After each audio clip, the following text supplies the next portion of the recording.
How do you promote your drone business while working a 40-hour job? Devote your best and most energetic and clear hours to yourself, right?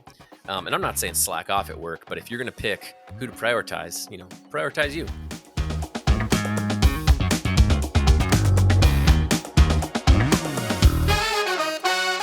Hello and welcome back to another episode of Your Drone Questions Answered. I'm John Dicko, here to answer your drone questions, or at the very least, find the person who can. And today's question is, how do you promote your drone business while working a 40-hour job? I've got the right person here to answer that question, David Young, who's actually done it. He's the founder of Drone Launch Academy. David, thanks for joining me today. John, thanks for having me on.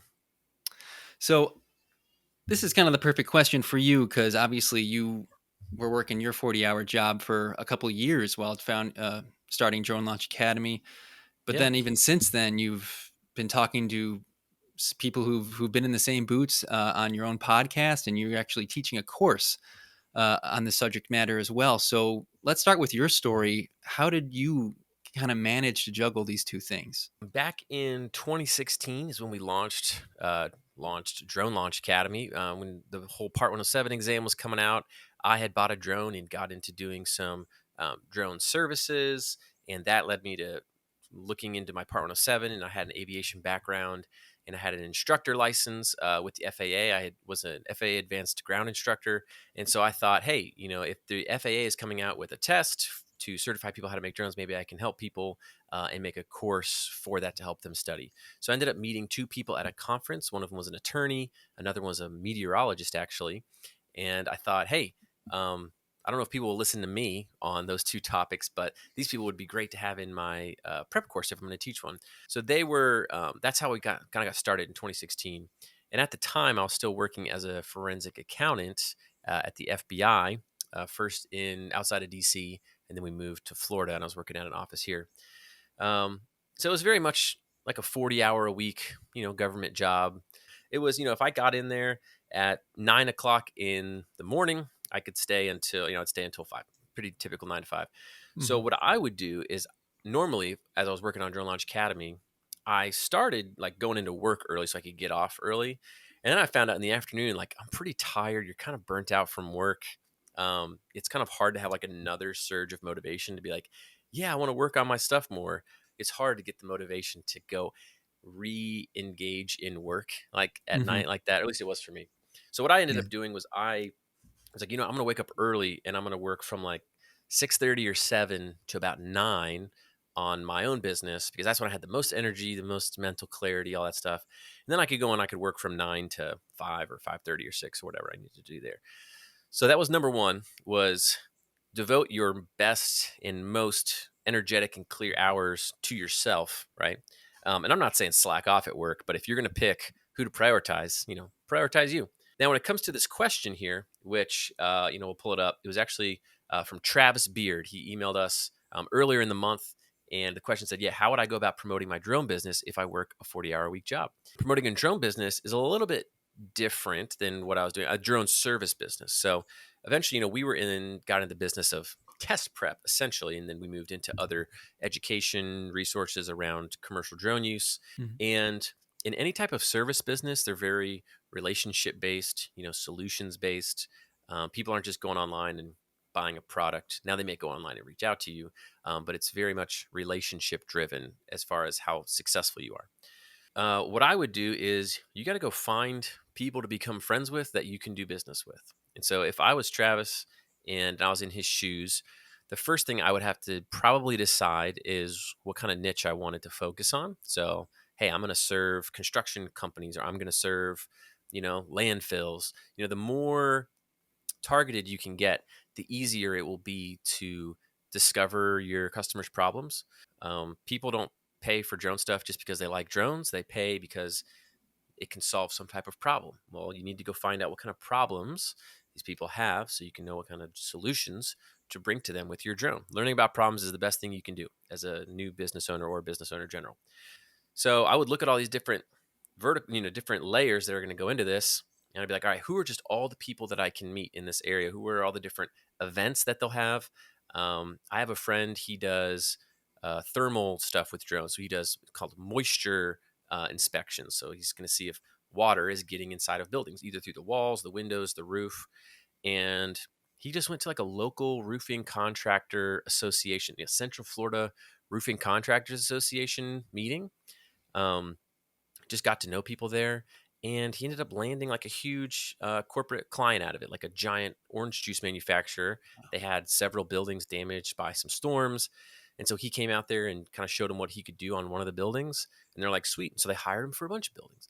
So if he had never would have gone to that, he would never would have known. The two guys I mentioned that partnered with me on that test prep course, I met them at a small drone conference in Washington, D.C. And I actually took vacation days from my job to go to that Hmm. conference.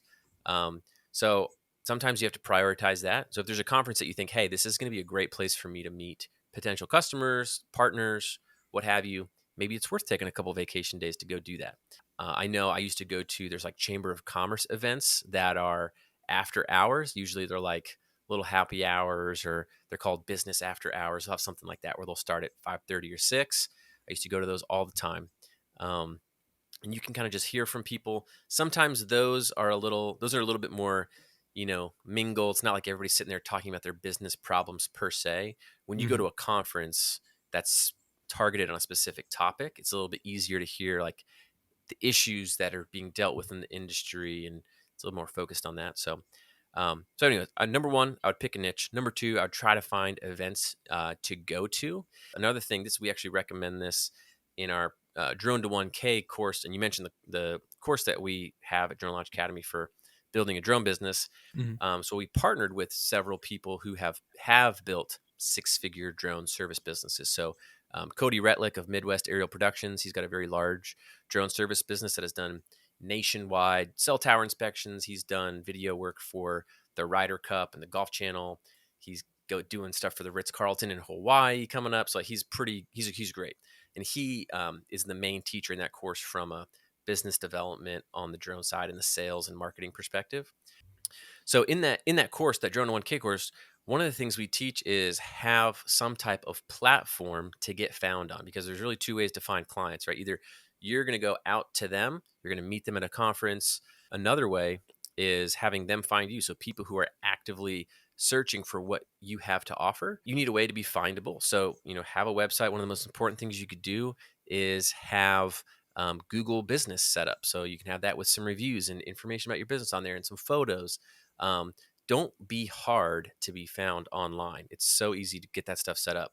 So if I was Travis, pick a niche, try to go to those events. But the other stuff where you're being findable online, you can do that on your own time, right? So do that in those early morning hours before your job, or Hmm. whenever else you can sneak it in. Yeah. And then the fourth thing I would do, again, you can do this on your own time, is to find out more about the industry and make more connections. I would start some type of platform. So I would either start a blog at the very base level, right? Because you don't ever have to show your face. Or if you're a little more comfortable, start like an audio podcast, or even Hey. go crazy with a video podcast. And I'll tell you, there's no easier way to meet someone than to have them on a podcast. So start a podcast in your industry. Be like, oh, but David, I don't know anything about that industry. Well, that's perfect. You say, hey, I'm starting a podcast about this industry, and it's for people who want to learn more about this industry, or yada, yada, yada. Make it to where your guests would kind of want to come on there and be heard. Almost all of the Drone Launch Academy instructors that we have, I got to know them through a podcast episode. And then I was like, oh, you're really talented and have a lot of deep experience in this field. Would you be interested in teaching on this topic together? And make some great partnerships that way. Yeah. And it gives you content to put out there in the world, and again, making you more findable. So it's just got so many benefits. And if you're scared to get on a podcast and talk, just say, hey, I'm writing an article on this thing. Could I interview you for it? And put some stories in the blog post, and you guys can use it, or try to find some benefit for them, right? But that's what I did. And if you just do that stuff consistently, I promise you, it will snowball. You'll start meeting more and more people. You'll get work coming in, and it'll work. The reason most businesses fail is because usually whoever's starting the business, they just lose steam. They kind of just go, I just don't think it's going to work. And they tucker out too quickly. I was reading this book the other day. It's called, or I read most of it. It's called 3 Feet from Gold. And it talks about how most people, if they would just go a little bit further, like, you don't know how close you are to hitting some point where things will start going well in your business, or you'll meet the right person, or usually it's just some little thing that has to happen to where it's like, boom, oh, now things are clicking. And people usually just quit too early. I can even give an example. When I started Journal Launch Academy, I worked for like 6 months making that prep course I talked about. I tried to start rolling out some Google ads and some other stuff. I couldn't get anything to work. I launched the course to our email list that we had at the time. I think I got like $200 in revenue, and I had spent maybe 15 grand on getting this course made. And I was like, oh no. Mm. But one day we finally just got some ads figured out and dialed in just the right way, and boom, it took off. And I was like, oh sweet. And so we made some revenue, and then I did something to screw it up, and it tanked again. And then I found a really good ads guy, and he figured it out, and then we started going up again. So just because something's not working at first doesn't mean it won't work in the long run. It's got to be easy to sometimes lose that motivation, feel Oh yeah. discouraged. A bad day at your day job can spill into your ambitions with your own business, and so stick with it is really what you're saying. Yeah, I think you got to have you can't be in it for like the quick, you can't expect it to come quickly necessarily. It's like going to the gym or eating a diet or whatever, right? It's hard Hmm. at first with minimal results, and that's why most people quit. And so you have to have good long-term outlook and discipline of knowing, hey, if I keep doing this stuff, it will happen. If it has worked for other people, it can work for you.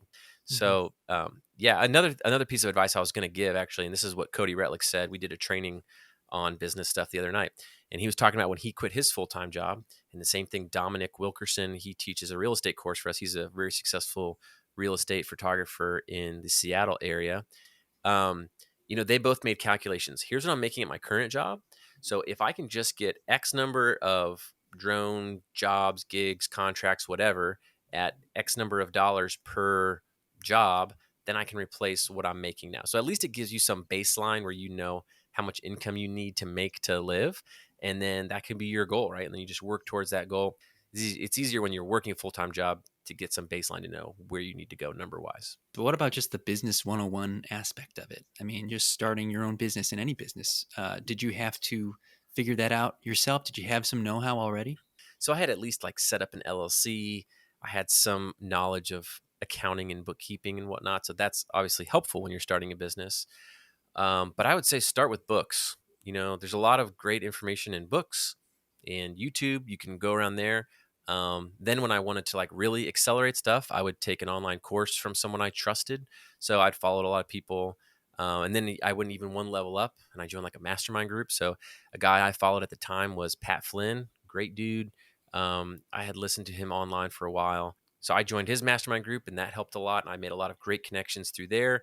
Spending money on education for myself in any of those Hmm. forms has always been extremely good, money well spent and time well spent. Great investment. That's great. I know we're running short on time now, but are there any final thoughts you want to share with the audience just in terms of this question, how you're promoting your own business while working this 40-hour job? Try to set aside designated time. Like if you don't set the time in your calendar, it's probably not going to happen. If you just do things when you feel like it, I'll work on this business when I, have extra time.